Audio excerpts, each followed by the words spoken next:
दोस्तों welcome back to the channel Srishti study point. SSC ने एक नोटिस जारी किया है, बहुत इंपॉर्टेंट नोटिस है ओटीआर से रिलेटेड। पूरी यहाँ पर मैं आपको जानकारी दूंगी। अगर वीडियो आपको अच्छी लगी तो लाइक कीजिएगा और दोस्तों में शेयर भी कर दीजिएगा, वो भी इस चीज़ से अपडेट हो जाएं, क्योंकि एसएससी का फॉर्म बहुत सारे बच्चे भरते हैं। तो यहाँ पर ये देखिए पूरा अपडेट दे रखा है कि रेफरेंस इज इन्वाइटेड, मतलब इन्होंने ये बताया है reference is invited to the important notice dated 19th February 2024 through which it had been informed that a new website, सभी को पता है कि एसएससी की न्यू वेबसाइट एक आ गई है, ठीक है, of the commission has been made live. 17 फरवरी से वो अपडेट लाइव हो गई है, उस पर आप अब सारे अपडेट देख सकते हैं। और ये भी इन्फॉर्म किया गया है जो एग्जिस्टिंग वेबसाइट है अभी ये वाली, ये भी कंटिन्यू रहेगी, ठीक है। लेकिन इसके साथ साथ बहुत बड़ा अपडेट दे रखा है। आप सभी को पता है कि अब जितनी भी वैकेंसी आएंगी या जो भी अपडेट होगा वो इसी वेबसाइट पे होगा, नई वाली पे। आप अगर गूगल पे केवल एसएससी जब डालेंगे उस पर तो ये वाली वेबसाइट खुल के आ रही है, इसलिए पूरा इस वेबसाइट को वहाँ पे टाइप कीजिएगा तो ये नई वेबसाइट खुल के आएगी। जो वैकेंसी एसएससी की आ रही हैं या जो अपडेट आ रहा है सब उस पर दिया है। ये जो लेटर है वो भी उसी पे दे रखा है, इस वाली वेबसाइट पे। तो इसमें पूरा ले रखा है कि सभी कैंडिडेट को इन्फॉर्म किया जा रहा है कि notice for various examination conducted by the commission shall henceforth be published on the new website. वही बात कि नई वेबसाइट पे ही केवल ओनली लिख दिया है, केवल उसी पर पब्लिश होंगे, पुरानी पे नहीं अपडेट होगा कुछ भी। Accordingly the application in response to these notice will be also accepted on new website only. केवल नई वेबसाइट पे ही आप अपना फॉर्म फिल कर सकते हैं। अगर आप कोई वैकेंसी आई है तो उसका फॉर्म भी आप नई वेबसाइट पे भी, पुरानी वेबसाइट पे कोई वर्क नहीं होगा। All the candidate who wish to apply, कोई भी कैंडिडेट जो अप्लाई करना चाह रहा है, अगर कोई वैकेंसी आई है तो उसके लिए अपना ओटीआर जनरेट करना होगा। ये पहले मैं बता चुकी हूँ, नई वेबसाइट पर on the new website as the old website will not be functional for new website. मतलब ऐसा नहीं है कि आप सोचें कि ओटीआर हम जनरेट ना करें, हमने अपनी पुरानी वाली वेबसाइट पे ओटीआर जनरेट कर रखा है तो नई पे ज़रूरत नहीं है। नई पे आपको ओटीआर जनरेट करना होगा। नई वेबसाइट और पुरानी वेबसाइट लिंकअप नहीं है, बिल्कुल लिंकअप नहीं है, वहाँ से आपका डाटा नहीं उठाएगी हर हाल में, तो इसलिए ओटीआर वहाँ जनरेट करना पड़ेगा। Subsequent to OTR the candidate can proceed to fill the application for the examination they wish to apply. उन्हें ओटीआर करना पड़ेगा, उसके बाद ही फॉर्म अप्लाई कर पाएंगे। वंस एन ओटीआर, अगर आपका ओटीआर नई वेबसाइट पे जनरेट हो जाता है, it will continue to remain valid for all examination to be applied for on the new website. फिर ये आपके लिए हमेशा हर फॉर्म के लिए वैलिड हो जाएगी, है ना। लेकिन एक बात और याद रखिए कि पुरानी वेबसाइट पे भी आपका ओटीआर है तो रहेगा। अगर आपको पुरानी वेबसाइट पे कोई चीज़ देखनी है तो पुराना वाला जो आपका ओटीआर है वो वहाँ पर पुट करेंगे तो आपका पुराना जो भी डाटा है उस पुरानी वेबसाइट पर दिख जाएगा। ये नहीं होगा कि आप सोचे हमने पुरानी वेबसाइट से कोई पुराना फॉर्म भरा था उसको चेक करना है या कुछ करना, तो कैसे करेंगे, वो सब भी है इसमें लिखा है। It is clear that the OTR generated earlier by the candidate on the old website shall continue to remain valid रहेगा, है। और आपको जो बहुत सारे फंक्शंस हैं आपको देखना है, और अगर आपको ज़रूरत है पुरानी वेबसाइट से तो वो सब मिल जाएंगे। और लेकिन ये जो ओटीआर है वो आपकी नई वेबसाइट के लिए काम नहीं करेगा। आप सोचें कि नई वेबसाइट लिंकअप हो, वो ओटीआर उस पर पहुँच जाए, नहीं, आपको फ्रेश वन जो है ओटीआर आपको जनरेट करना होगा।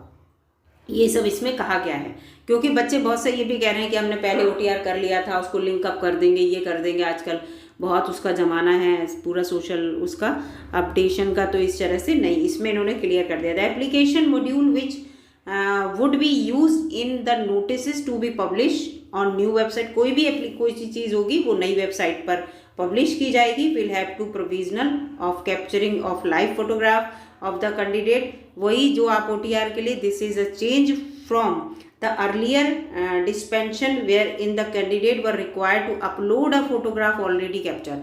मतलब यहाँ पर आपको लाइव फोटोग्राफ अपना अपलोड करना होगा, मतलब आप सामने हैं कैमरे से, आपको खुद अपना फोटोग्राफ जैसे आप दिख रहे हैं इस समय वो फोटोग्राफ अपलोड करना होगा। ऐसा नहीं कि आपके पास पहले से ही एक फोटोग्राफ है, उसका आपने क्या किया, उस फोटोग्राफ को आपने स्कैन कर लिया और फिर वो अपलोड पहले कर दिया था, तो ये आप नहीं कर सकते। ये चीज़ इसमें इंपॉर्टेंट दे रखी है। In the new application module live photographs of the candidate will be capture for which either the webcam आपके कैमरे उसमें लगा हो कंप्यूटर में, और लैपटॉप और N Android device can be use. कोई भी आप किसी भी तरह से आप अपना लाइव फोटोग्राफ उस पर कैप्चर करेंगे। The candidate should exercise due to care while आप अपना फोटोग्राफ लेते वक्त बहुत सारी चीज़ों को यहाँ पर ध्यान में रखना होगा। The following instruction should particularly be kept in the mind. जो भी इंस्ट्रक्शन है वो आपको अपने माइंड में रखनी होंगी हर हाल में।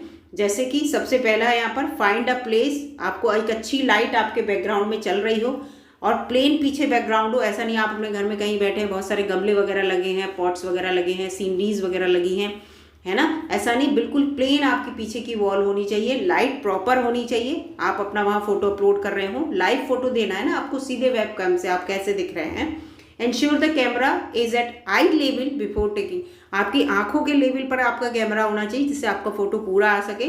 Position yourself directly in front of the, आप जो है सीधे बिल्कुल सामने, जैसे आप हम लोग वो फोटो खिंचाते हैं ना ये अपने फॉर्म वगैरह में चिपकाने के लिए, जो हमारा पासपोर्ट साइज फोटो होता है, तो हम सीधे पीछे स्क्रीन देखिए आप वो पर्दे लगा देते हैं, हम सीधे कैमरे में देख रहे होते हैं, लाइट प्रॉपर आ रही होती है। सेम वही प्रोसेस आपको खुद करनी है। एंड लुक स्ट्रेट है, और बिल्कुल सीधे होते हैं हम लोग हट, ऐसे नहीं हम झुके खड़े हैं, फैशन में फोटो खींच दिया, साइड का फोटो खींच दिया, नहीं, बिल्कुल स्ट्रेट फोटो होना चाहिए।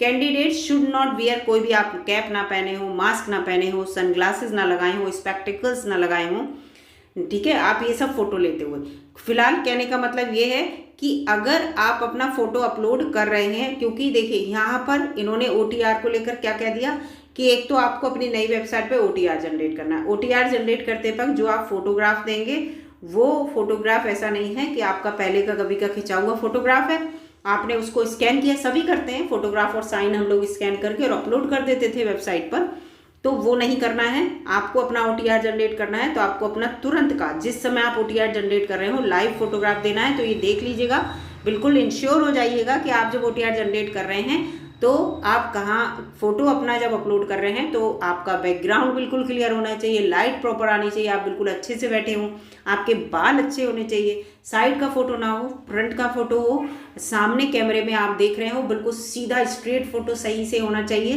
बिल्कुल जैसे हम पासपोर्ट साइज फोटो खिंचाते हैं सेम वैसा फोटो आपका अपलोड होना चाहिए। अगर टेढ़ा मेढ़ा या अंधेरे में या वैसा तो वो रिजेक्ट हो जाएगा। तो इन सब इस चीज़ को ध्यान रखना है OTR करते समय। और क्योंकि मान लीजिए आप रात में सोच रहे हैं, लाओ रात में, बहुत से बच्चे ऐसे होते हैं रात में लैपटॉप खोलते हैं और सोचते हैं लाओ OTR कर ले रात में, अब रात में रूम में लाइट ही नहीं आ रही है तो आप फोटो कैसे अपलोड करेंगे। तो बेसिकली सबसे बड़ी बात है कि आप इसको डे टाइम में अगर करेंगे तो आपका जो है फोटो बहुत अच्छे से अपलोड होगा। और एक कोई घर में कोई ना कोई वॉल तो ऐसी होगी जिसमें आप एकदम पीछे बैकग्राउंड क्लियर हो, तो इस चीज़ को ध्यान रखना है। यही इंपॉर्टेंट बात यहाँ पर बताई गई है। तो जो बच्चे एसएससी का फॉर्म भरते हैं, एसएससी का फॉर्म भरना चाहते हैं तो OTR कर लीजिए नई वेबसाइट पे, नहीं तो फिर साइट पर जो है बहुत रश हो जाता है, फिर OTR करने में बहुत मुश्किल हो जाती है, रजिस्ट्रेशन नंबर बच्चों का आ नहीं पाता है और बहुत परेशान हो जाते हैं बच्चे, और फॉर्म भरने को बैठे होते हैं तो मेंटल टेंशन जो होती है वो हो जाती है। तो इस चीज़ को लेकर बिल्कुल अपने आप को फ्री कर लीजिए, अपना OTR जनरेट कर लीजिए, जिससे कि आगे कभी भी फॉर्म आए तो उन फॉर्म को आप भर सकें। पूरी वीडियो में मुझे यही आपको जानकारी देनी थी, सबसे इम्पॉर्टेंट फ़ोटो को लेकर थी और उसके साथ साथ इसमें OTR को लेकर थी। OTR तो बच्चों ने जनरेट किया ही होगा। तो ये चीज़ें हैं। तो मिलूंगी अगली वीडियो में, और SSC से लेकर हर अपडेट आपको चैनल पर देती रहती हूँ मैं। और वीडियो अगर अच्छी लगी तो लाइक कीजिएगा, दोस्तों में शेयर भी कर दीजिएगा और सब्सक्राइब भी कर लीजिएगा। धन्यवाद।